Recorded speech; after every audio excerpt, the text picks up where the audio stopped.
Good afternoon, everybody, and welcome to the Put Up. I am AKA the Wizard, and we got a special show for you today. It's episode 20. We've done this 20 times over now. And I also figured out, just so you know, my guest is to this side. So yeah, today we're gonna welcome onto the show. I might read your bio. Hold on a second. Let me bring this up before we get started here. Mike O'Cull, who is a guitarist, songwriter, producer in the Chicago area. He makes fiercely independent, individualized rock music that blends organic, electronic, and experimental sounds into something entirely new and unique. Mike writes, records, and produces all of his tracks on his own in his own personal studio, the Fortress of Solitude. Fully accepting his roles as an outsider artist and forward thinker, O'Cull demolishes traditional song structures and ideas. His short form, non-repetitive rock instrumentals conform to no one and drip the vision and faith. He plays only as many notes as absolutely necessary, embraces dissonance, and aims to touch hearts of all who get within earshot. Without further ado, guys, let's welcome Mike O'Cull. What's up, buddy? Well, man, happy to be here on the show. Yeah, thanks for coming, man. I read that because I know that you write that for a living, right? Now I gotta live up to that now. So tell the people, like, you got started. How'd you? This is obviously your real name, right? Yes. Oh yeah. So like your likeness, everything you do is like just you as a person, right? Yes. How'd you get started with everything? I was obsessed with music from the time I was a little kid. From the time I was 2 years old, 3 years old, and my mom is a classically trained musician, pianist, and opera singer. And when I kept pestering for lessons, they gave me lessons. I wanted to play the guitar, thanks to my dad's Johnny Cash records. And, I started about 1975, which kills me to say. That's amazing, actually. Yeah, I'm thinking about the number right now, right? I'm the kid that didn't quit. Amazing. Yeah. Hey, it just became my thing. And I've gone the whole route, from garage bands to real bands to all of it. Recording. I have lived a musical life. Been up on the stages, in behind consoles, television studios, you said, right? Like all kinds of experiences here and there, right? Yes, I've done all that stuff. I've done all that stuff at one time or another. I mean, I've been in more bands than you can count. I've taught hundreds of students. I've written for a ton of music magazines. Yeah, let's talk about that for a minute. Like, you have this, because that's why I read your bio right off the top like that. It's eloquent. I wrote that. Yeah, I couldn't believe it when I read it. I was like, damn, man, like, did you pay for this? You know what I mean? But no, that's what you do. You literally write these for people. Yes, right? I get paid for that. Right. I started out in the 90s just doing bios for my friends because they saw my writing in the little local zines where I began. Yeah. The little 10,000 copy a month drop in the front doorway of the record store, kind of zines. And I do, people asked me if I could do, help them with their press kits. And that's what Tell everybody what a press kit is, just for those that might not know that are watching. Well, a press kit is your entire representation of your music and project that you give to people who are going to potentially book you, play your music, review you. It's like your big brochure. Yeah, one pager. What you do, right? Well, that's part of it. I mean, in the old days, it was all physical stuff. Now it's a lot more streamlined. Like, this is what I got as an artist so far, right? It used to be a lot of different pieces of paper that all cost money to make.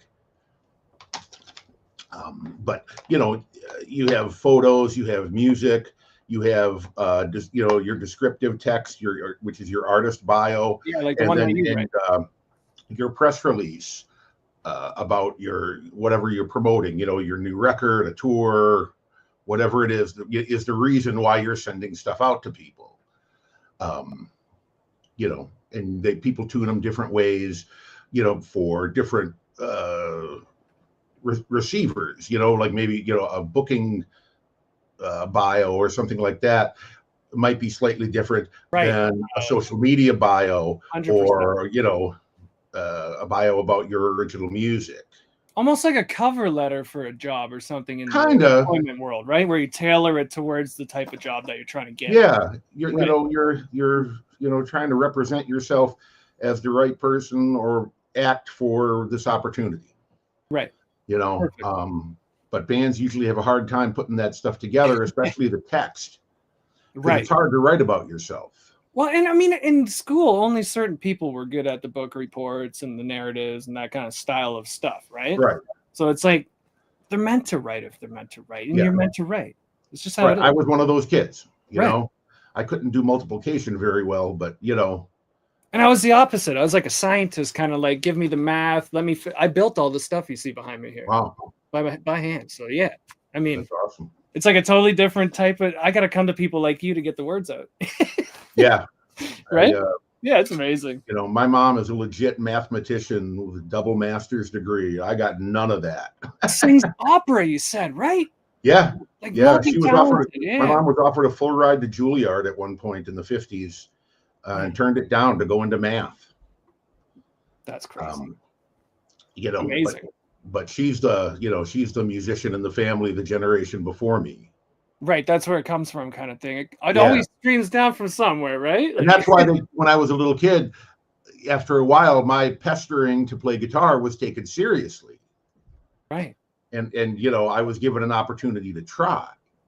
So how many years did you take guitar lessons to get really good? I probably took lessons straight through from about 8 years old till I was about 15.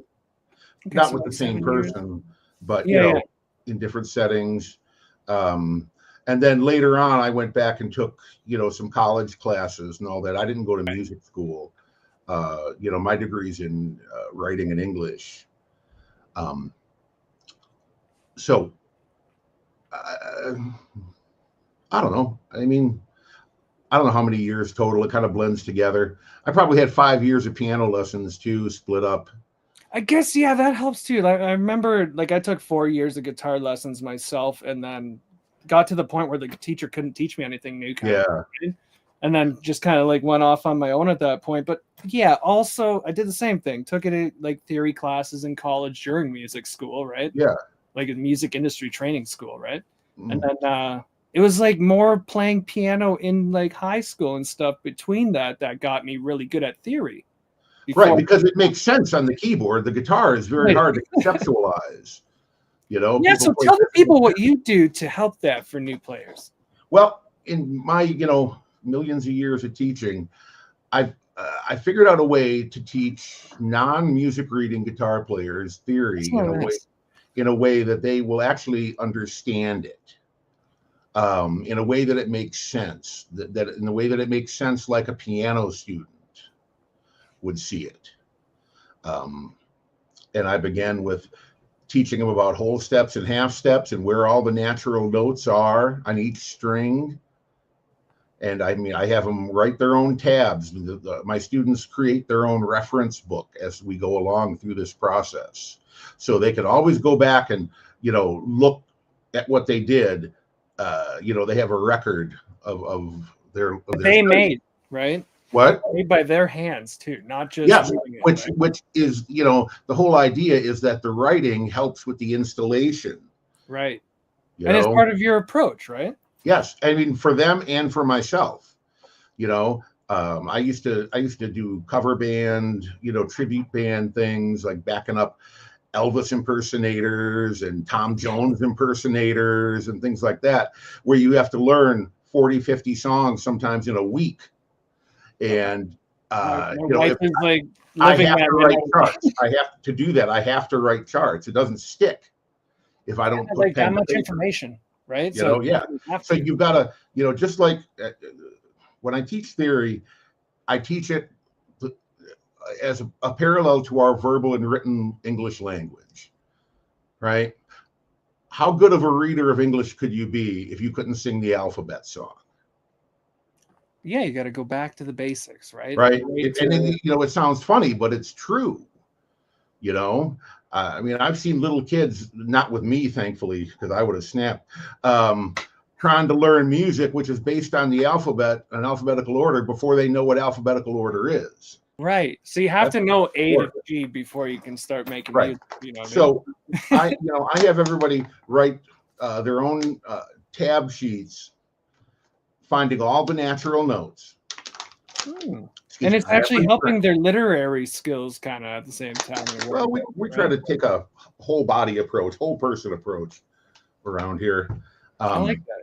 And then, then I have them, I teach them what major scales are. We start with C major, and, they write these things out in letter names and memorize. And then we go around the circle of fifths and get all the keys.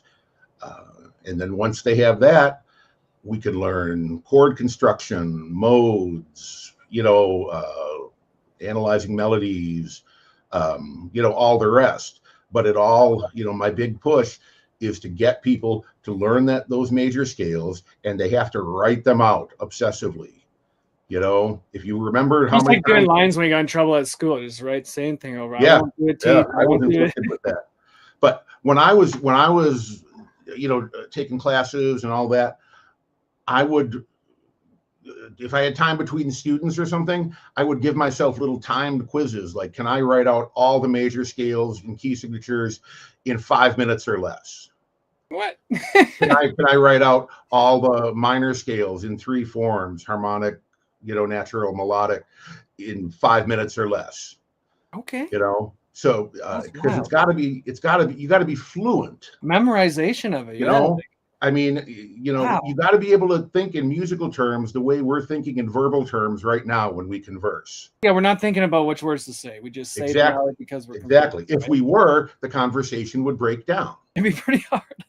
Right? Pretty hard to have an interview if we didn't know how to talk, right? But I've encountered people who thought they could, middle-aged dudes who thought they could self-teach themselves how to play jazz off tab books, and had really bad experiences. Well, and you said something before the show. Actually, it's like throwing a kindergarten kindergarten age student or whatever into grade 8, right? Yeah, expecting them to go ahead and do it, right? That's what a lot of guitar students are trying to do. But there's a huge payoff to starting at the beginning. There's a huge payoff to being systematic and methodical. Right. I mean, you still got to rock. You still got to jam. You got to play with people and all you that. Turn it up to 11 sometimes, right? Right. Absolutely. But that's the other side of it. There's multiple needs a budding musician has. It's amazing. There's physical knowledge and there's mental knowledge that upholds it. Right. Okay. So we're gonna tie this guitar thing into like your music and what you're making here. Okay. You said that kind of works almost the same way with like your style of music and what you're about to do, right? Like how you're changing everything up, what you're about to do. Yeah, I'm kind of going through. So like describe your style and then like how it's going to change, I guess. Well, I got to start with why this is happening. All right. Right, exactly. Because I don't really know why. Well, there's a couple of very good reasons. I've developed hand and shoulder problems that prevent me from playing the way that I used to play. Right. Yo, you were mentioning that on X the other day. My left shoulder is partially frozen. Right. So, it only goes so far. And I have repetitive stress problems in my picking hand where I can't hold on to a flat pick anymore. So I've had to go to thumb picks. Oh, because you can like slide it on. It's kind of like the holder or whatever, right? Yeah. And that's been a huge evolution for me. That's been the last 2 or 3 years. I've been, I use these things called Black Mountain picks that are, and it's like a little independent company in Canada. I forget exactly where. But they make a pick that's like a regular teardrop black nylon thick pick with an actual spring-loaded latch for your thumb. Almost like a Jim Dunlop nylon type pick. Yeah, exactly. But it's got this, it has this little spring-loaded latch that goes on your thumb. And it's the right shape, it's the right thickness. Because, the old school thumb picks, don't Oh really man, they're work. impossible for me to use even, right? Like I if I can put 'em on, finally do it now a little bit because of the Black Mountain pick, but okay. I was never able to replace the things I could play before my hand troubles with those picks. But everything that you've heard that I've sent you was recorded with Black Mountain picks. Okay. That's really the only reason I'm playing right now. That's amazing. So Um, any of the older players out there that may be watching right now that might have some of these issues creeping up, there's a way to fix this. yes, Right? and I've talked to a lot of guys, in my age group and older who have those same issues and who have also found the Black Mountains, Huh, okay. or just had to adapt. Amazing. I mean, I'm not Yeah, endorsed by Black Mountain Picks or anything like that, but maybe we could figure something out. they're really cool, and they make a couple other things too. But just their That's regular product saved my playing. I would not be yeah. playing at See, all. we save lives in the music industry. That's our hope, eh? They saved mine. Amazing. That's for sure. Because all of a sudden, this thing I've held on to since I was 8 years old is foreign in my hands. I can't feel it. Right. So the pick has to become attached. Okay, so like describe the style that you're going to be making then. You told me a little bit about it before the show, Well, right?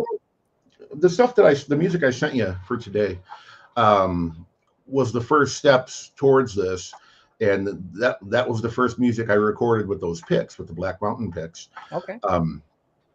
Where I'm trying to do shorter rock instrumentals that often are not repetitive.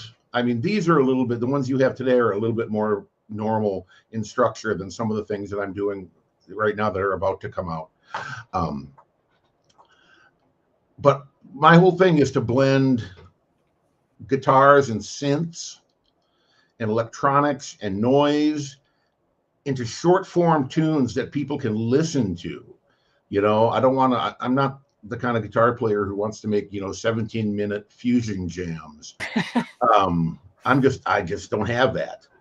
Well, and you know what? Attention spans have changed due to technology. And that's one of the reasons I've Right. taken this course, because people just aren't going to listen to that. I mean, there's a subset of people who will, but Not the masses for sure. but right? I'm gonna kind of be one of those too.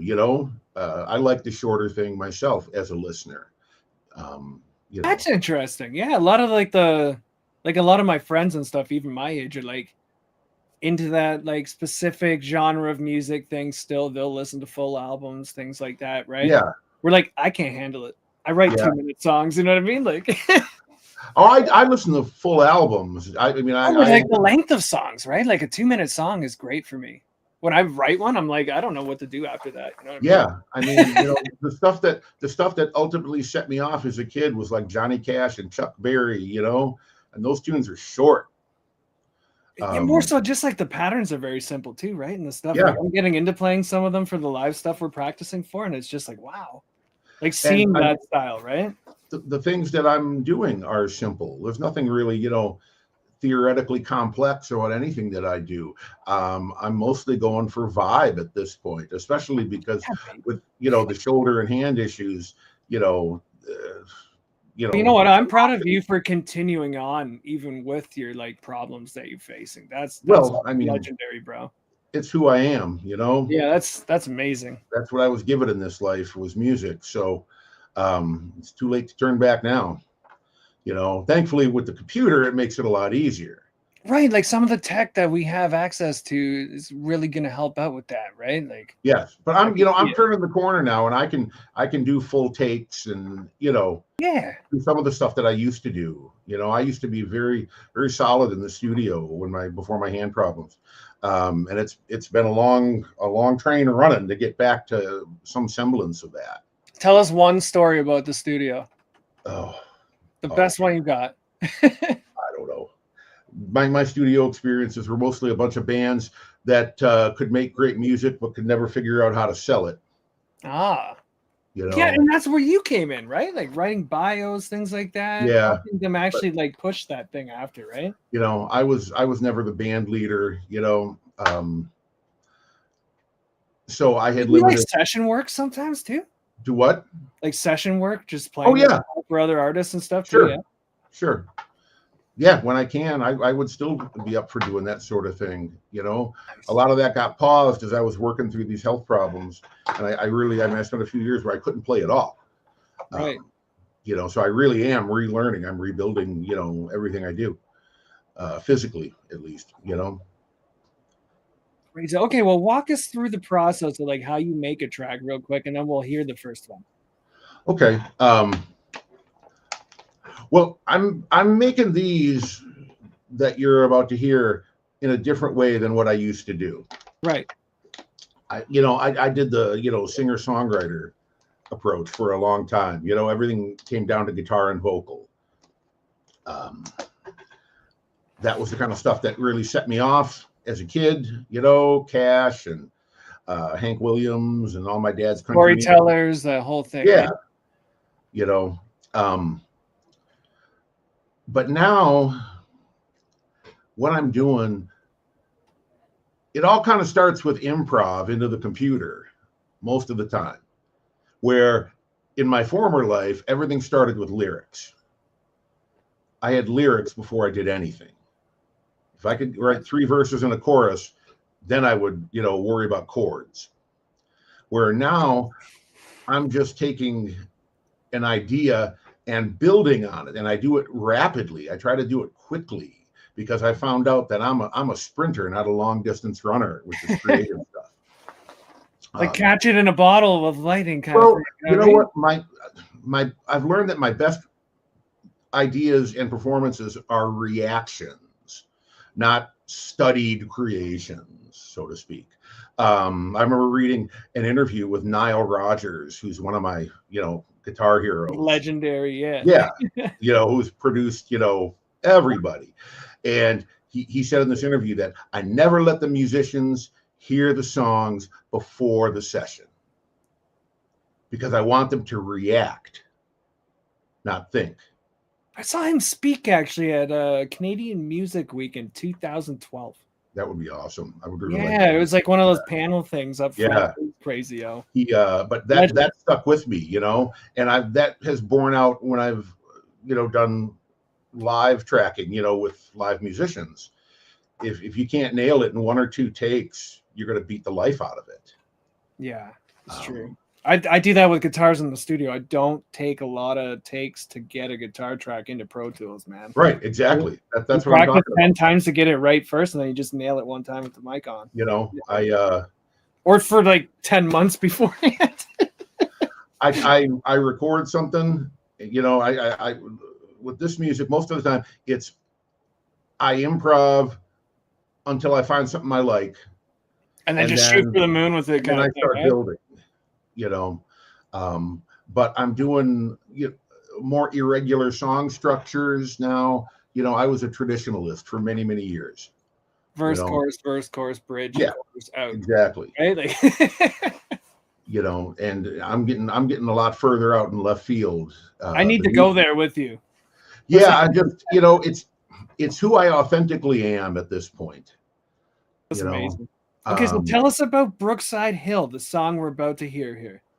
Brookside Hill is a good example of kind of where I'm heading. It's a little bit longer. It's like 4 minutes. That's about as long as I go now. But that literally just started with messing around, and I recorded something that I liked, which is that introduction, and then reversed it in the computer. It's almost built like a hip hop track or something based off like a single sample, right? Like that idea, right? Yeah. I mean, I've listened to a lot of hip hop, and I've written bios and releases for lots of hip hop artists. It's like creeping its way in the production style a little bit. I mean, I was, I was into, when I was coming up, I was into Run DMC and Public Enemy and stuff like that in the 80s.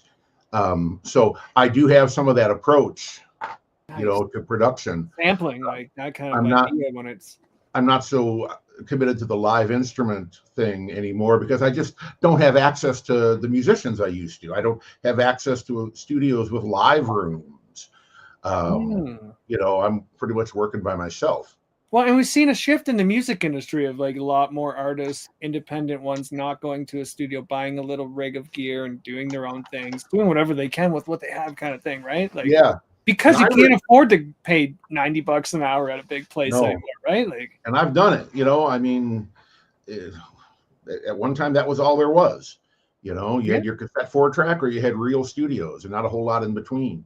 right. And now that the gear and like technology is available, anybody can just get it done and ready. Right? It's so inexpensive. Right. I mean, Yeah, I'm recording all these we tracks. got into a thing about barrier of entry the other day online. Actually, I'm not going to talk about it. The barrier of entry is low. It is. All this music that I've sent you is all in GarageBand. There you go. See, like you didn't have to buy expensive It's fine software. for me. I used to have a Pro Tools rig, but that computer kind of died. But then, I was gonna I got a new Mac a couple years ago, and I was gonna get Logic, and I figured, I'm gonna give GarageBand a try here. And it just kind of worked. And it's amazing. I mean, considering I started with a cassette 4-track, a Tascam Porta 1 that didn't even have an effect loop. We were running our vocal mic through guitar pedals to get a delay or a reverb, and I had my little drum machine. I mean, GarageBand is pretty amazing, and it's perfect for me because it's not so complicated that I get bogged down in writing stuff. Like too many options almost can be an evil thing too. Yeah. It's better to put me in a box and let me, find the limits of it. I think I just do better that way. Well, really, it's just the ease of use, that allows me to work quickly. Pro Tools was a learning curve. Took me years, bro. I actually hired a teacher for a while. A guy who was, Is there an industry there? Interesting. I had a guy who would come to the house and teach on my gear, which was wonderful. About recording. Yeah. He was an engineer. That's what he did, That's amazing. But he had a little ad on Craigslist. I'm like, that's what I need.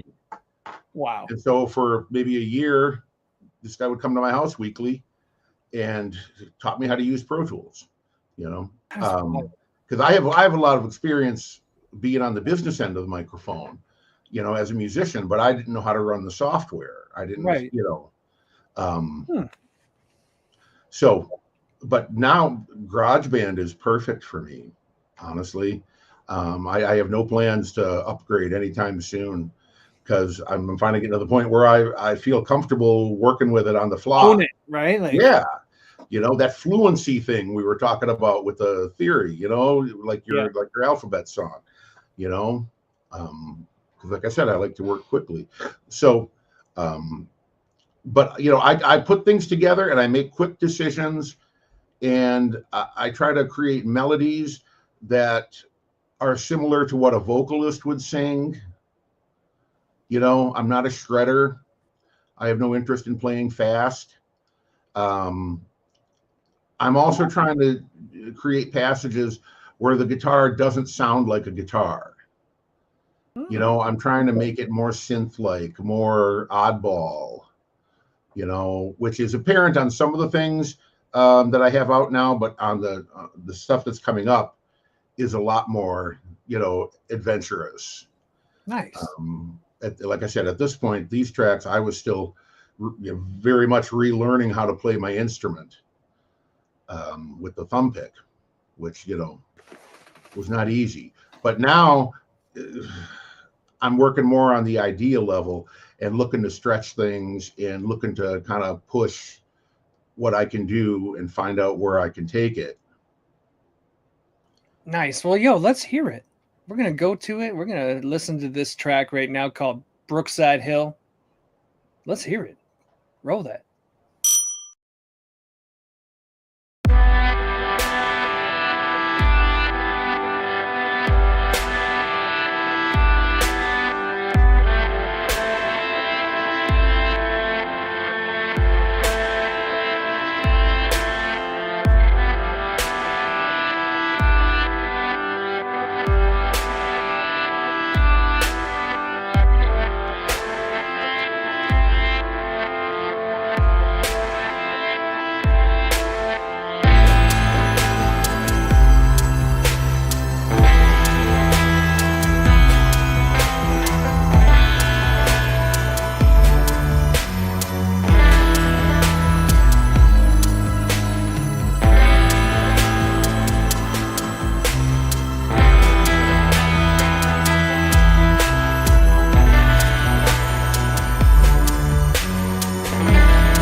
Welcome back to the Put Up, everybody. I'm AK the Wizard, and over to my left over here is Mike O'Cull. He's joined us today on the Put Up. He's like a veteran guitar player, guitar trainer, writer in the music industry for many, many years. All of his links are below right here. Like, share, and subscribe, and we're going to continue back into the interview, bro. We're going to talk about something a little tougher, though, now. Okay. Back in. The challenges. What's been the biggest challenge that you've had in your career so far? My health issues that stopped me from playing, Right. Other than that, mostly bad management, bad organization, Like self-management or other people? Or? Yeah, like bands that they just couldn't run themselves very well, no matter how well they played. What is your message to them? Get your shit together. There you go. Everybody keep your shit together. That's it. Right? It counts for more than you think. I think people are a lot hipper to that now. There's a lot more information available about how to actually run a band. And I mean, even now, how you run a band is different than it was in the 20th century. Right. Because of the internet and everything that we have. Social media, who's going to take care of it? What are we doing? Right. Are we photo shooting? Are we making videos, content? Right. Right. But I would say my biggest challenge has been bands that didn't have their business end where it should be. And you're a part of that band too, right? At that point. Yes. But so you're like experiencing this like discombobulation of just like unorganization and nobody's got direction and what the fuck are we doing, guys? Right? Like that's kind of why I ended up being a sideman for a long time, because I think a band has to have a leader. It doesn't have to be me, but somebody's got to be steering. Otherwise, nothing gets done. You can't do it all by committee. I heard the best term ever, I think. It was from an Amway guy. This guy named Brian Duncan. He said, like, you can't steer a park bus. Yeah. You know what I mean? If it's moving in a good direction, any direction, you can at least steer it somewhere else. If it's stopped, you can't do shit. Right. And that's the whole point, right? Somebody's got to keep it going, But and then as the funny thing is as I got into the cover band thing, I ended up in bands that ran themselves a lot better. Why do you think that is? Because it is a business. They saw it as a business, right? Yes, it was a business. They weren't trying to make records, and the whole idea was to play for a lot of people and get paid. And like make a graph go that way. Yeah. If you graph, And when you're dealing with municipalities, their festivals and all that stuff, and professional sports teams, like the country band I was in would play for the Chicago Bulls, the White Sox. And it demands a different demeanor. Yeah, because those people are professionals. Professional, right? They're not bar owners. They're used to contracts and planning and stable people. They expect you to have a certain amount of prowess to you if you're approaching them, right? Right. And at that period, that band, my schedule was mostly set a year in advance. And it was wonderful, because you actually, there was no smoke screen. There was no ego manipulation. Yeah, right. It's like, we're here to play as many gigs as we can and entertain people. But the original bands, which is really where I wanted to be and where I still love to be, always seem to self-destruct. Okay, I got one. I'm going to throw one at you that's not on the list we weren't prepared for. What is one piece of advice that you can give to an artist that's starting out then? Figure out how badly you want to do this. Because it's a game of rejection. It's a game of adversity. You have to be able to take rejection. You have to be able to have people tell you your band sucks right to your face, and not lose your mind. Yeah,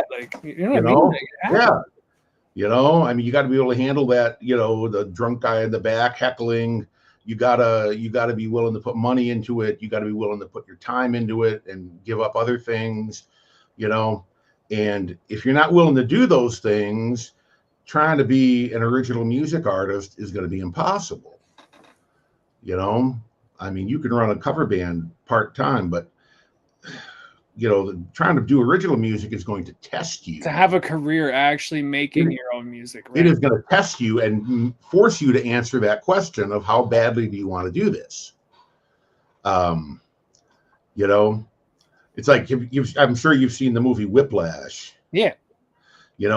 Like when J.K. Simmons is talking to the kid near the end, when he finds him playing in the club, and they're talking about, the next Charlie Parker. And he said, the next Charlie Parker wouldn't get discouraged because he was booted off a jam, by better players. That's how it is here, right? It is. I mean, I see people freak out. Like competition, fierce competition. Yeah. Everybody's better than everybody else. There's egos involved. If the thought of playing for 1,000 drunken strangers scares you, you're not meant for this. Excites me, actually. Yeah, me too. I mean, the more the merrier. I played to drunks for 30 years. That's what it's about. You gotta, you gotta really want it, and you gotta want it during the hard times. Everybody. You gotta get up when you hate today, right? Yeah, you gotta do it anyway. Just like an athlete, it's how you handle the tough days, how you handle the losses, the bad gigs. When everything goes wrong, you got to see past that and remember why you're doing it. Mm-hmm. And if you can't come up with that reason why you're doing it, this probably isn't going to go that far. Or it's not going to go well. No. Well, it'll go badly and then it'll stop. So, keep the motivation, right? Keep all those things in mind as you move forward. If you're going to do it. Someday on my stone, it's going to say the music was the easy part. All the other stuff surrounding it, the business of the whole music industry and everything that's involved with being an artist is the challenging part, right?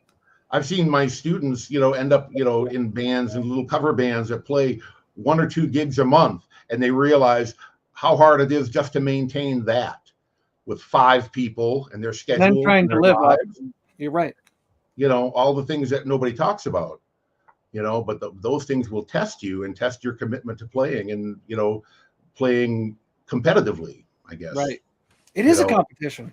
It is. It absolutely the entertainment industry is a competitive environment just by nature. Competing for attention. Right. Vying for the next little piece of it, right? But okay, so on the flip side, like what's the most successful moment you've had in your career so far as an artist or as a trainer or as anything? Well, the most satisfying part of it really is seeing students of mine go on getting to watch them bloom, right? To become actual working musicians, go to music school, achieve things with their own bands, and just take that next step. Seeing somebody move forward, right? Yeah. And being pivotal, I guess, and helping them. I've had students who went to, Guitar Institute of Technology after me. I had the kid who ended up with Fareed Haq at Northern.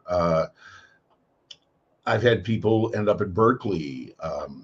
Damn, nice. And it's very cool to me. I have one former student who's a School of Rock instructor full time. That's what she does. Yeah. With 5 instruments now, really well. Amazing.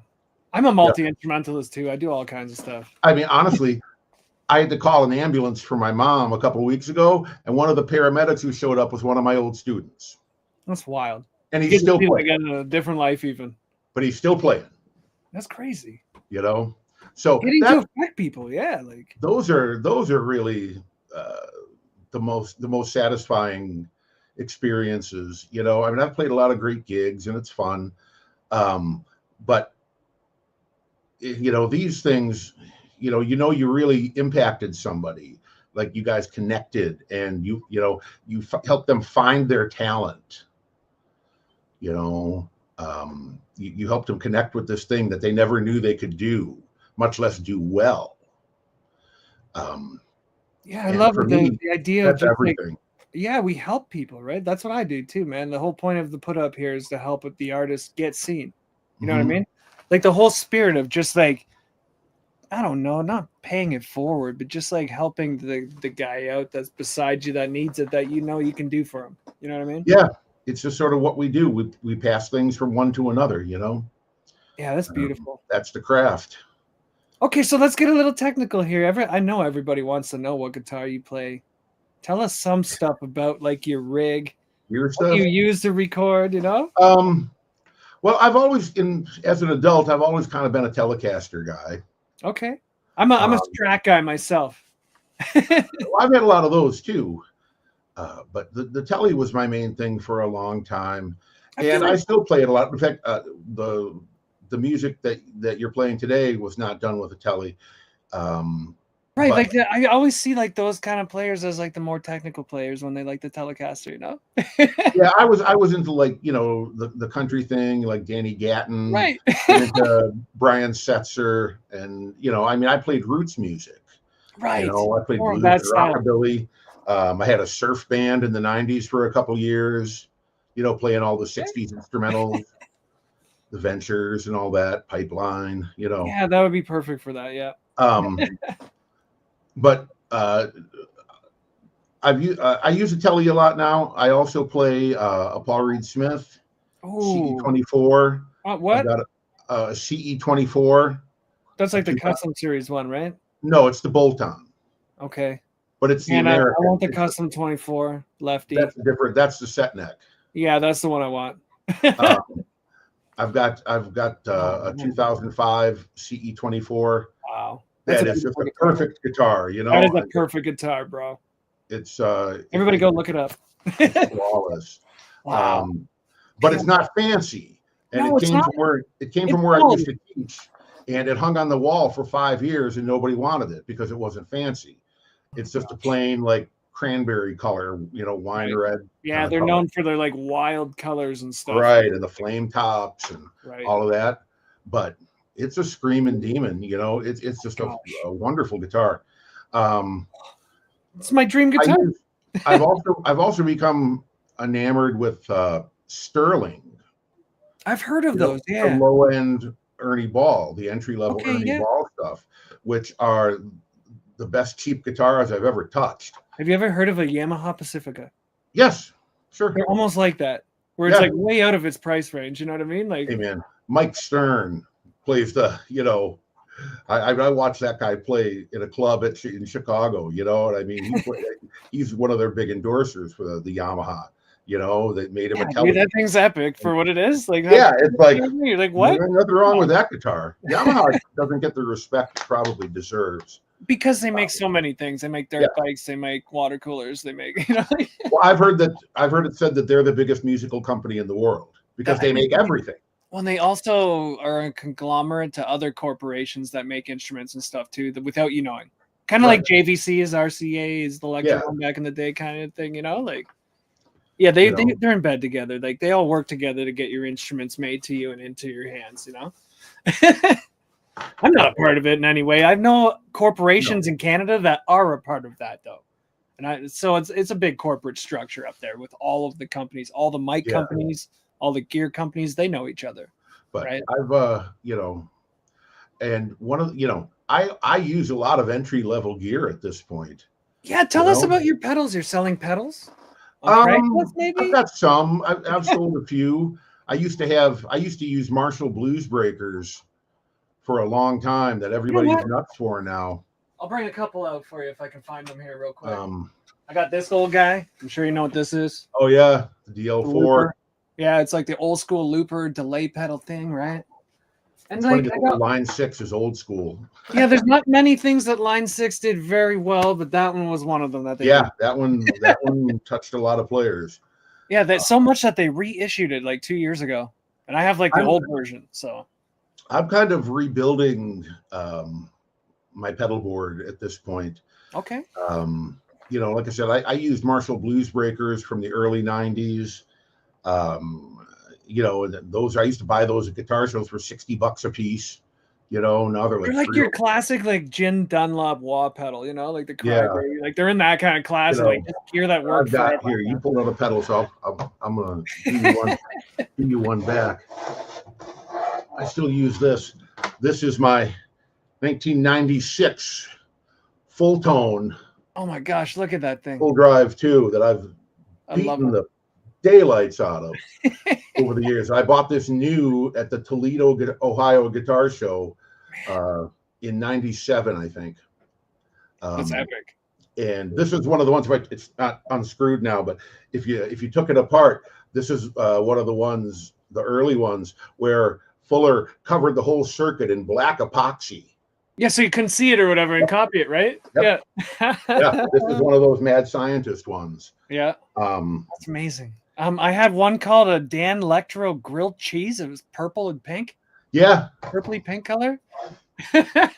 I've got a whole it's beat to death, but I've got the old Dan Electro store display pedal board downstairs. I got one more for you. Hold on. Since it's here. And this is like the big mama back in the day. This is what you had to have back in the day to play on stage, was one of these guys. Toneworks. Korg Toneworks, baby. I think I got one of those sitting behind me here. That's what I'm saying. If you were a real stage performer of like the 2000s, you had to have one of these because it made all the sound that everybody had. See, most of the time, I didn't need a lot of effects, except for one particular band. Most of the stuff I did was, you know, blues and rockabilly and surf music and country music and things like that. So it didn't really call for a lot of processing. You more needed like switching. You know, I just needed good, right? Clean and dirty, you know? Right. But now I'm going in a different direction, and, you know, it's all about the right tool for the right job. But I'm trying to collect up some new devices that, you know, will be heard on the upcoming tracks. Do you use amp sims now? I have been. All the stuff that you're hearing is all switched over, right? Like, it's all GarageBand stuff. Okay. You know, the amps in GarageBand. I have some pretty neat amp sims if you want. It's amazing how good that stuff has gotten. Yeah, it's a wild thing, man. You know, I mean, I first got the Johnson J station, you know, like 25 years ago or something. Johnson amplifiers before they went obsolete or whatever, right? Yeah, I remember the sales rep bringing them in. And I believe Yorkville brought the design of it in or something, and that's what my amplifier is. Trainer became that. Before, they were a little ahead of their time. Yeah, man, I remember that. Because I went and bought this amp, and Buddy's like, "Is that a Johnson?" I was like, "What the hell's a Johnson?" You know what I mean? Yeah, and Trainer. Oh, what are you talking about? There's still a core of people who really like those. Yeah, there's like, I think the design got given over to Yorkville or something for it. Like something happened there way back. I don't really know about that, but it's a crazy thing. Yeah, I've been using amp sims and plugins for a long time. Nice. Right now, I'm putting together an analog tracking setup. I've got an isolation cabinet. Okay. You know, tell people what that is. I don't know. Well, an isolation cabinet is a big. It's a speaker cabinet with the speaker on the inside and a microphone on the inside, and the door that closes. Kind of like its own little studio for just the amp. It creates its own little acoustic environment, and you could turn your amps up and not kill everybody outside the room. And also cuts down on environmental noise. Right. You know, because entry of noise into the box where you're recording it, right? I'm working in a house, not in a soundproof floating floor studio. Right. So I'm very hopeful for that. I want to track. Cool. I want to hear what that sounds like and how you change it to make it sound better, or however you do that. Okay. Yeah, I've had it for a long time. It's been in storage. You know. That's cool. My little gear locker. So I'm trying to work with that and come up with some new pedals. I've been working with a guy here in my area, Dave. Like a custom pedal guy? Kramertronic. I've heard. Don't tell me that's like related to like the Kramer. He's on X. I could send you, his ID. Yeah. Send me that. That's cool. And he makes pedals. I might have one soon. And he sent me a couple of things that I've really liked. That's wild. His Tube Screamer version, his Marshall, like Blues Breaker. Guys, these are the mad scientists of the music industry that Yes. create that next tone that you've never heard before. I Find love that those shit, guys. buy it, keep it, I love that stuff. Yes. The weirder the better at this point. And I like meeting people who have that real vision of electronics. I built the amps they're hearing this through. You know what I mean? Yeah. That's how we work around here. Because I don't do that. I'm what you call the end user. Yeah. I don't have an electronic background, but I really enjoy working with people who do, and doing product demo for them, and seeing what their ideas are, because it's all about individuality for me. I'm looking to use things in different ways to get different sounds that I've never played, and a lot of it comes from the gear. I just had this thought as you said that, of like that one, it's like a studio rack device and it sends your audio through like 60,000 volts in an arc, and then you hear what happened after. The real crazy people are the circuit benders. I follow a guy on Reverb who like modifies old Speak and Spell toys and things like that. What? Monophone with the stylus, you know what I mean? That kind of shit. I for a brief period I played with a keyboard player who was into that. And get the soldering iron out and bust these things open and make them do stuff. Blow them up sometimes. Sometimes happens. Get another one, But if you look on Reverb or on eBay, you'll find that stuff. You'll find people taking old telephones and making them into microphones, and taking old. No, actually, you know what? This one right here that you see on screen, I actually asked Slate Digital to put one of these inside of here, so I don't have to put this here. You know what I mean? It just makes sense. Can I get this in this capsule? Make it look this way, right? Right.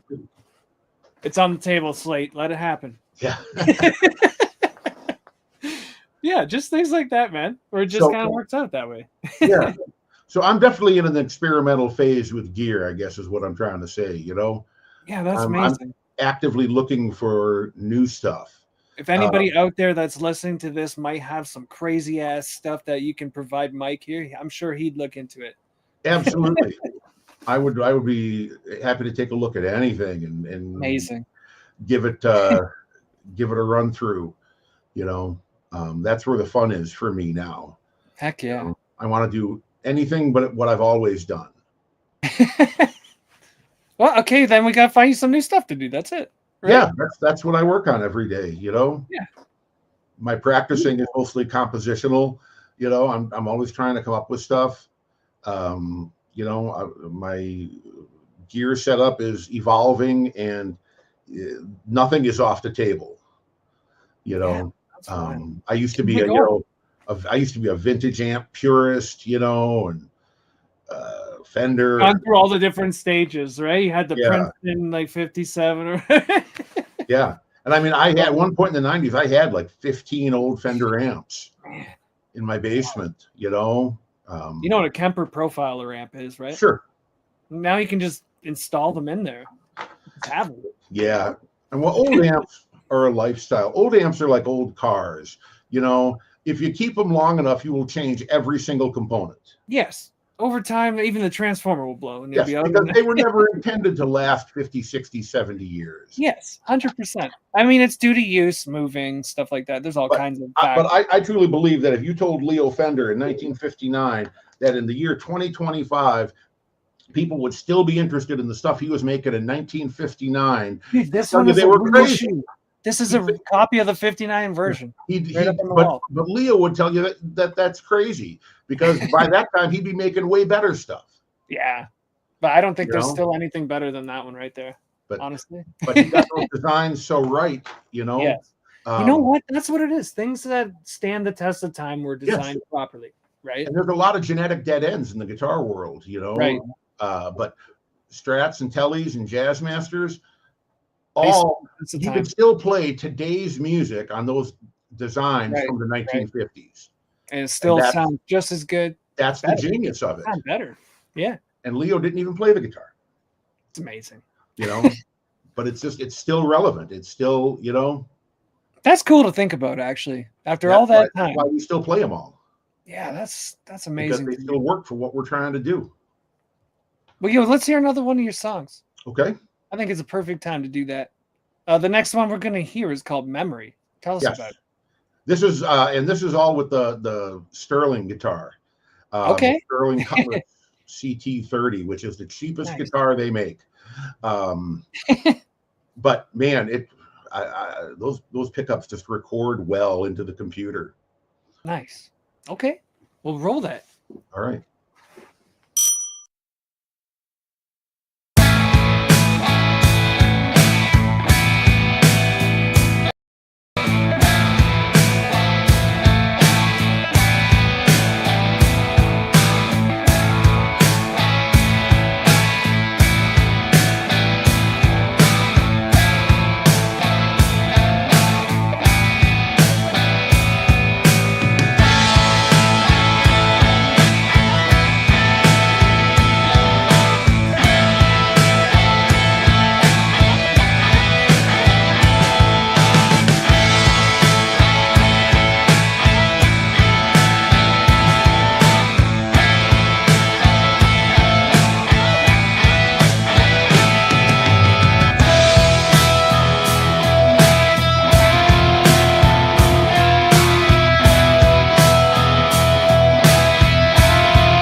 Welcome back to the Put Up, everybody. I'm AK the Wizard, and to my left over here we have Mike O'Cull with us this afternoon.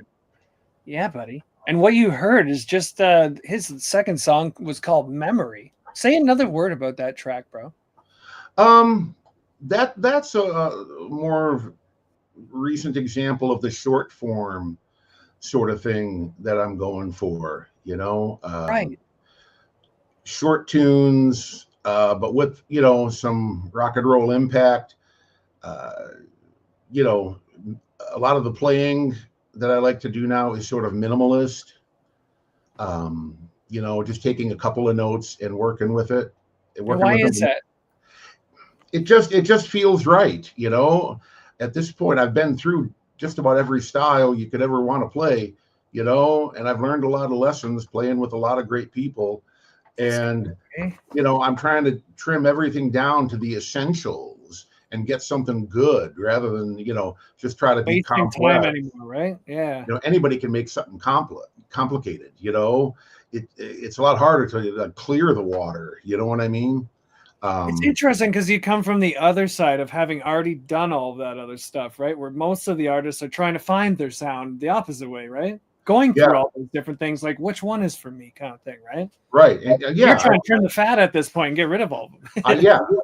I've forgotten most of the cover tunes I used to play. Right. And that's good because I'm trying to find, I learned lessons by doing them, but the deep lessons weren't how to play the songs, it was It was what you took forward to make what you're doing now today. Right. Right. Right. It's the perspective and wisdom that I learned from learning songs for my whole life, and having to replicate tunes and cover bands and all that, Yeah. You know what? I just had that thought too, because the same thing when I'm learning all these different songs by different guitarists, right? And they each have their little shtick or their little style that they're really good at. Right. And it's like just almost getting a piece of their soul installed into you by learning their style each time. Yes. You know what I mean? And like their fame and what they did at their point in time when they made that music or whatever, right? Right. You internalize that. And that's what you're taking with you, not the song itself, maybe, Right. but some of the skills that they have, or Yes. like And some of that spirit. other, the untangibles. You know what I mean? For me, it all comes down to emotion. No matter what art form, it's you're trying to make the artist is trying to make somebody else feel what they're feeling, whether 100%. It's a song or a painting or a sculpture or whatever. And that's what I concentrate on. And that's the kind of stuff that I like to listen to. I don't really listen to stunt guitar players anymore, although I did, and it's fun, I mean, I grew up when Van Halen was a new band, so I saw that whole shred thing develop in the 80s. And there was just amazing players. But for me, it's more about what can I do with as little as possible. Yeah, like get down to the essence of your art, right? Like a busy track for me is like 10 or 12 tracks. Okay. That's it. Most of them were like 8 or 9. Letting them breathe, right? Like including the drums and bass and everything. I'm into space. I want air in my arrangements. And with a tune like Memory, that's kind of what I was thinking about. I don't want to cram it full of stuff. I want it to breathe on its own. Guys, we called him the Rick Rubin of guitars, and I think you're getting like this production lesson right now on like how to make a track improve or something. That's I definitely have my own ideas about doing that stuff. That are different than what most people probably want to do. No, that's really cool. Actually, I've heard it before where it's like adding space to the track by removing things. Yes. Right? Yeah. What are you trying to feel right in that openness? Like, tell us about it. Well, like what spiritual thing is happening right there? It's just, I think it just gets, it gets on the other side of technique and the cleverness that we practice and brings out the emotion and the intention of the players. And you don't have to be a musician to understand it. Like the most like a universal the most perfect record that I can think of that does that. I don't know if you ever listened to the singer rapper Modest Yahoo. Never heard of them. You know who that is? No. He's made a ton of records. He's like an oh my god, send it to me after. when I first discovered him, what he is, he's an Orthodox Jewish person and performed like religious street rap in as in full Hasidic dress, like their garb or whatever they wear. And he's amazing. And he his lyrics are amazing, his voice is amazing, but his live album, Live at Stubbs, is the biggest sounding non-distorted guitar trio backing him I've ever heard. Man. Whoever the guitar player is an absolute rhythmic genius. Okay. and it's guitar, bass, drums, and Boris Yahoo on the microphone, and beatboxing, and doing all that stuff. And just the band sounds so huge, and it's all air. Right, there's nothing to it, right? Like, he's playing clean tone guitar. The focus is the vocals, but man, the pockets and the grooves are just so good. That it just pushes it. I mean, you can just hear the crowd responding to this. That's one of my benchmarks for minimalism. I mean, he's gone on to do other things and do more secular music and things like that. He's an amazing vocalist, but that particular release just got in my head and just wouldn't get out, because you hear a lot of people say too much. Very seldom do you actually experience musicians who say just enough. Well, I'm trying to like fit it in a box or frame it or whatever, right? And I'm like, it's like when you're making music, you write the lyrics, whatever, the amount of lyrics and like the amount of times you're like the listener has to like come up with a new idea based on that, right? Yeah. When you leave the space, now you're leaving space for them to think about what they just heard, instead of having to like hit them with another one that they're thinking about, right? Yes. Like that's maybe part of the effect that's going on. Well, it gives what is on the record or in the live performance time to resonate with the people who hear it. Yeah, and they feel it a lot more and connect with it that way a lot more, right? Yeah. One of the amusing lessons that guitar students realize after a couple years is that if you play fast enough, it doesn't matter if you play wrong notes. I've read interviews with like Kerry King from Slayer where he talks about he just plays chromatic stuff across, but it's so fast that no one note sets up against the chord for long enough that you can even make a judgment on it. That's how we fix our errors while we're playing the guitar on stage, folks. Absolutely. Absolutely. We slap a little grease on it. You moved the hell over as fast as you can. Nobody saw that, right? I love it. Okay, so what are you hoping people take away from this when you make your art? What do you? I just hope it makes them feel something. I hope they react to it. I don't even care if they like it. I've got a lyrical song I'm working on called "I Hope You Hate This Record." Nice. And the line is, I hope you hate this record. I hope you hate this song, because if you do, it means you listened, and that's all I was after all along. Nice. Like it. The worst thing is to be ignored. It's like I got you. But if somebody thinks your band sucks, they at least listened. Yeah. And if somebody can't know you suck if they didn't hear it. If somebody thinks your band sucks, somebody else is going to think it's the greatest thing they've ever heard, because great art is divisive. It makes people form opinions. You know what? That's almost a marker that that it's kind of good, is the fact that somebody hates it. You know what I mean? And I certainly had that happen to me in teaching and even in performance, where there's playing music that I would never have listened to, but you develop an appreciation for it as you internalize it. Yeah, it's amazing. It's almost like I equate it to like those when they throw like the tomato juice on a piece of art or whatever in the media. Yeah. Right? It's almost like that. It's like it had to be good if they were willing to deface it. You know what I mean? Like otherwise, I'm not so into that, but I like abstract art. Like Jackson Pollock and things like it's just that. like it has to be interesting to like catch the eye, though, right? I don't know. Some people don't dig it, but I see those huge explosions of abstract color, and it speaks to me. That's what I mean. Like it does something for you. I like right? seeing the artists online who suspend 4 different color paint cans over a canvas and swing them back and forth. I love it. Or spin it a billion times or something. Right? I don't want to look at a picture of fruit in a bowl on my wall. Custom made. I want. I like those abstract explosions. Yeah, that's cool. Actually, and I more watch. Just like it's so satisfying to just watch it happen while it's gone. You know what I mean? Like, Hey, one of my like eureka moments was seeing the Roscoe Mitchell Free Jazz Explosion perform at the Chicago Jazz Fest about 25 years ago, and Roscoe Mitchell's a saxophone player, and he comes out with this band that has 2 of every instrument.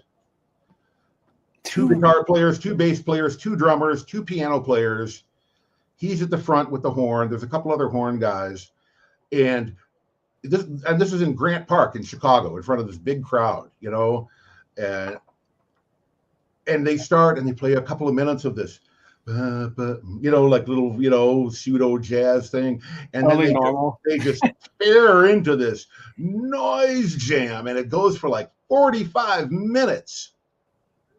You know, I mean, people in the front row had to be getting spit on them from the saxophone. You know, it was just crazy.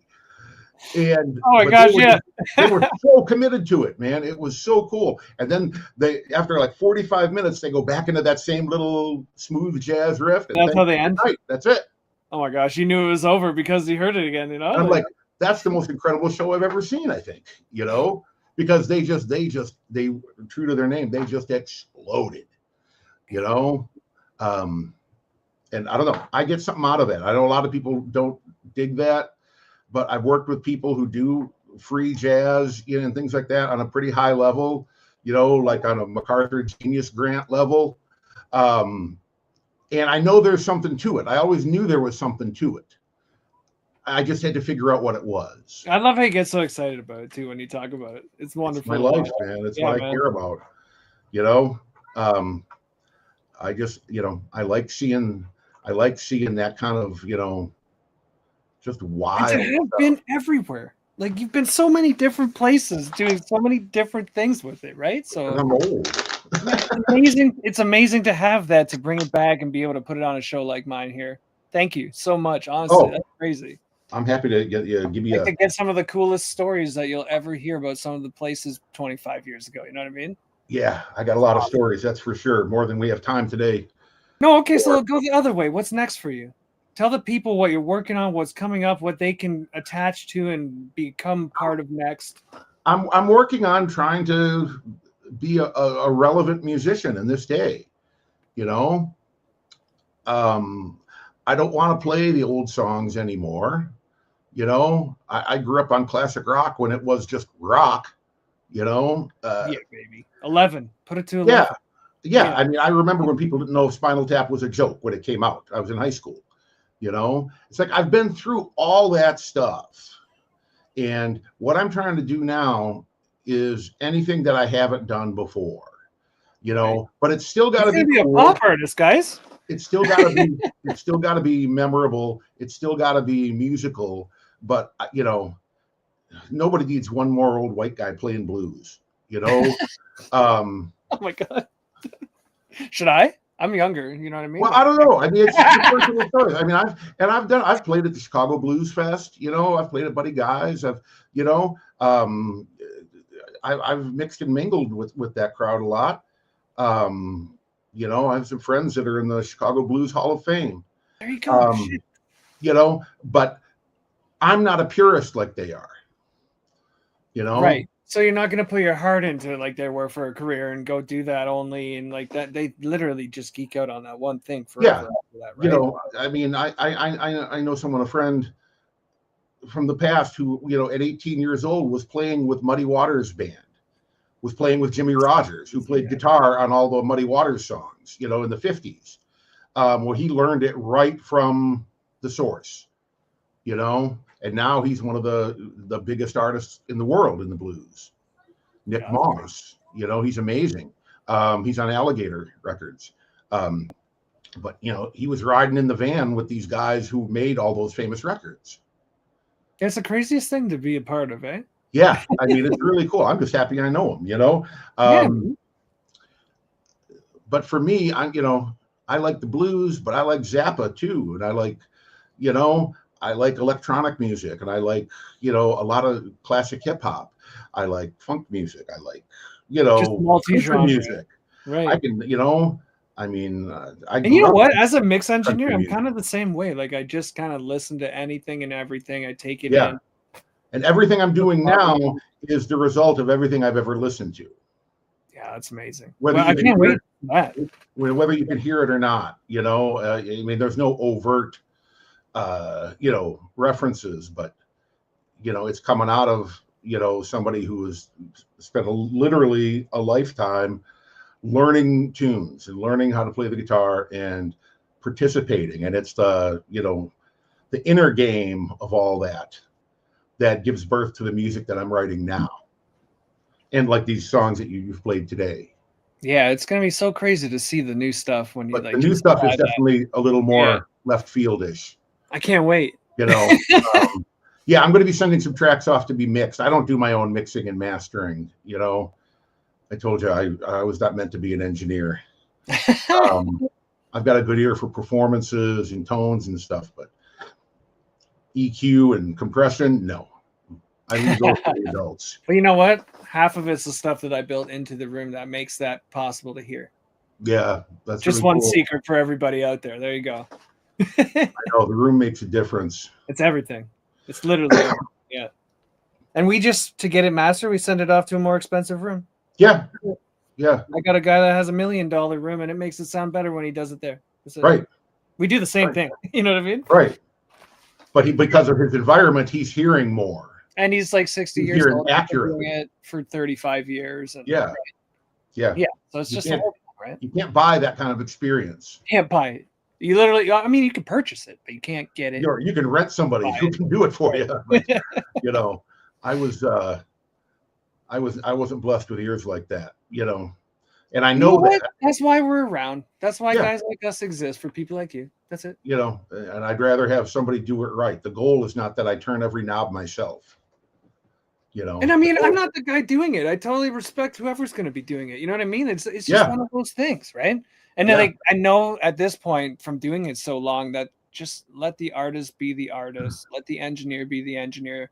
Some producers like to do all of it, but let them produce. You know what I mean? Like, just everybody has their own lane that they should sit in, and that's where they're going to best perform, make money, succeed, do all that stuff. Right. You got to know where you're at in this game. You know. Okay, so how can everybody find you then? Like, how do they collaborate with you? How do they get involved? You have a website, right? I do have a website, michaelcull.com, which is being rebuilt right now. I was working on it last night a little bit. Right, it's kind of in like a transitional stage, getting revamped, everything, right? Updated, newer stuff, right? Yes, yeah. I'm going to be putting the newer stuff up. The music is already up on Bandcamp and SoundCloud. Nice. I think the links are below here too. Yeah, those are the links that I sent you. His bio that I read at the start's below, I think, too, if you want to read that again. Amazing. And I wanted to highlight your ebook real quick since we're here. Tell everybody about that. It's available where? How much? It's available on my website. Okay. On michaelcull.com. It's called Street Level Guitar, 30 Days of Wisdom. And it's a collection of 30 different actionable ideas that are a little bit off center from normal guitar lesson material, things that I've gleaned from reading books like The Inner Game of Tennis and Zen Guitar. One of my old bass player friends, who's a jazz musician, gave me The Inner Game of Tennis, and he said that all the jazz students were reading this, Oh, you're talking about like the psychological inner. Okay. Yes. Now that's the part of music that fascinates me the most. Interesting, yeah. Is literally, I hate to use a cliche, but thinking outside of the box. You're thinking inside the head. yeah. I'm trying to expand the head. Like inward. It's just some interesting things to think about. Because you don't need me to learn your modes and SpaghettiOs. You can get that anywhere. Right. But philosophy though. Yes, some of the things that aren't so obvious. A lot of the ones, the players that have impacted me were the ones who clearly had their own philosophies, and you could hear it in what they play because they don't sound like anybody else. Wow. Like I really like Mark Ribot, who played with Tom Waits and, all these other bands. Right. And he's he's way left of center and way in the ether. And it's magnificent, He doesn't play what we all play. Nice. And it's like thought driven, he's made a choice to go down a different road than everybody else goes, Yeah, that's and cool. that makes all the difference. So, that book is just about giving people some things to think about in how to practice and how to just approach music, how to think about it. Yeah, so I mean, if you're one of those people that is interested in that kind of thing, definitely hit up Mike's website and grab a copy. That's it. And that's the kind of stuff that I teach a lot of times now. You know, not just the theory of, you know, how things work, but why things work. Why are we doing this?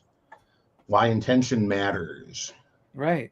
You know, Because it does. It literally, when it comes to, okay, so imagine you have a child, they're 12 years old, they're starting to learn guitar. Why does intention matter? Why are they going to go and practice? Right. exactly. They don't know the mechanics of what we do day in and day out if we have Right. a performance coming up. Right. But even at They don't that have age, those, like, even at that age, I had intention. right. You know, once And I to started, build that in a person, right? How do you build to play, once I started to play and realized it was going all right after a couple of years, you know, it mattered to me to get better. I wanted to learn more. My intent was to develop this thing that I found out I could do. right? You know, that's probably, you know, been the curse of my life because I'm not a stockbroker or anything useful. Never stopped. You know, yeah, I never stopped. I just, you know, I've been running with this ever since. I love it. You know, that's you know, that's my driving factor in life. Yeah, man. Well, you know what, Mike? I can't wait to see what you come up with next with your music. Oh, you'll That be hearing it concludes the soon. interview, bro. I mean, we've asked you all the questions we can to find out about you. No, it's been great. I Awesome. was so excited to hear some of these like stories that you've shared with us. Oh yeah, I got a million of them. That's for sure. You know, And to just have some of that veteran knowledge of just being there in some of those places back in the day. You know what I mean? yeah, We all were like, everything we use and work towards today comes from that, but we never got to experience actually being there like you. You know yeah. what I mean? I started in a time when everything was physical. Yeah, tell them about how you chopped tape or tried. Oh, You know yeah. what I mean? Like, I took an engineering class, an audio production class in college. I went to Columbia College, Chicago, and I took a class in basic audio production, and it was doing like radio production. So it was working with 2-track reel-to-reel, you know, not recording bands, but doing, right. you know, putting together like a stereo signal commercials and things like that. And I can remember just melting down trying to edit tape with a razor blade, you know, where you got the tape This was before out of the machine, yeah. and then it goes on this little edit block that has the paths, you know, for the razor blade, you know, and you had to figure out where the sound you wanted to get rid of was or where you wanted to cut, and you're like manipulating the reels with your hands, you know, like try to And find Mike, the word. Can you zoom in to help it? What? You can't zoom in to help it, right? No, you cannot. You had to figure it out and then cut that tape, flip it over, tape it back together on the back side perfectly. This little 1/2-inch 2-track tape, and my hands are sweating and the tape won't stick. And I'm just, you know what? I'm just going to play the guitar. You know, all the editing that we do in the computer now, I mean, is so. It must blow your mind. It must absolutely just mean, be like this magic thing happening. It is, you know, it's so easy to make music in the computer if you're from the tape days. Because I say all this, right? To like try and make it for the watch and people listening and watching to this, that they're gonna like, guys, we had it much worse back then. The tools that you have available now to do this with are gonna propel you into the future 50 times as fast. Yeah, I right? mean, when I was doing this was like 1986, you know, and you know, the class was in a studio in downtown Chicago, and you know, I'm sitting there trying to do this, and there's other students waiting their turn, and I'm screwing it up, and it's taking too long, and I love it. I think I just went home and got drunk. There you go. See? Fix the problem. It was horrible, you know. So working in a modern DAW environment is still novel to me. It's still magic, you know. Because I remember, you know, running my little high impedance microphone through an Ibanez digital delay pedal for guitar into the 4-track to cut vocals, you know? Right. And you go, wow, this really sounds bad. Yeah, well, that's what we got. So. And you did with what you had at the time, right? So as you can get more, you do more.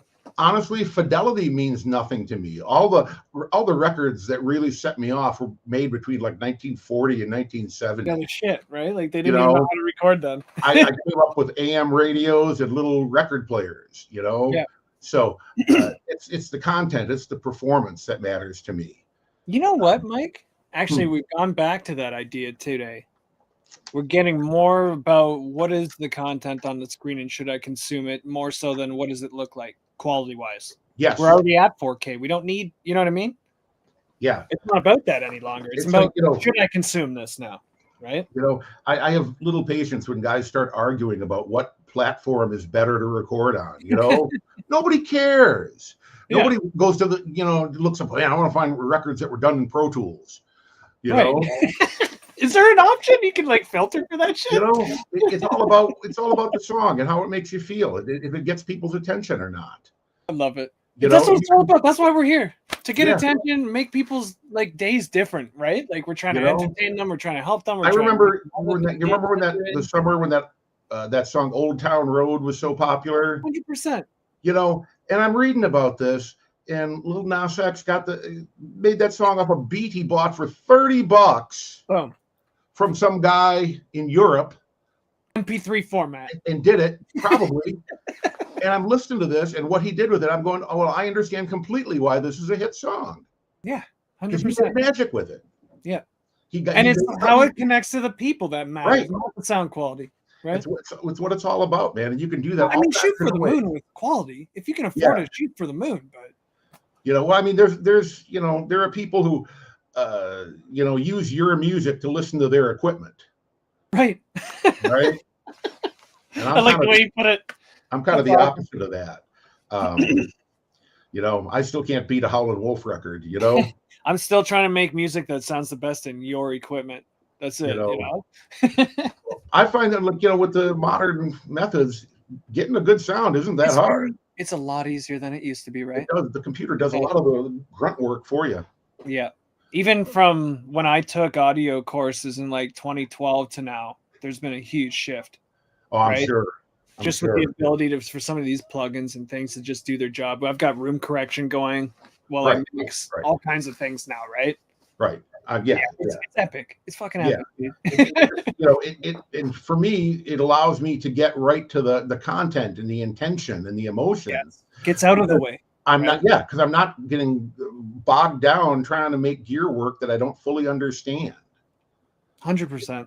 I'm a musician, not an engineer. And there's not an engineer there to help you in most rooms today to just do that part for you. Right? Exactly. You learn something, get good at it, and get it the fuck out of the way so you can make music. Right. So, that's my 2 cents on that. It's amazing. It's always about the performance and the song. There you go. I think we'll end it right there. That's amazing. That's like the perfect end. Works for me. Damn, bro. Well, thanks for coming on today, man. Thanks for having me on. This has been a blast. I'm honored. Yeah, we open hearts to share them with people so that they can hear your story and move forward with it, man. Connect to you. Sounds good to me. Everybody else that has been here watching, listening, we have it on Spotify now. If you want to see or hear this on Spotify, you can get it available there soon. I'll put it up there. So yeah. Otherwise, have yourself a great Sunday afternoon, everybody, and that's it. Cheers. Oh, we're not here next week, by the way, for Mother's Day. We're going to take a little break. We might have something a little special, like a video plan to pop up that day or something for it. But in 2 weeks, I'm going to have White Lie in studio with me, actually, for the first ever in-person interview. So watch for that coming up in 2 weeks. Otherwise, Mike, it's been great, bro. Thanks for coming again. Happy to be here. Happy Sunday, everybody. Cheers. Rock and roll.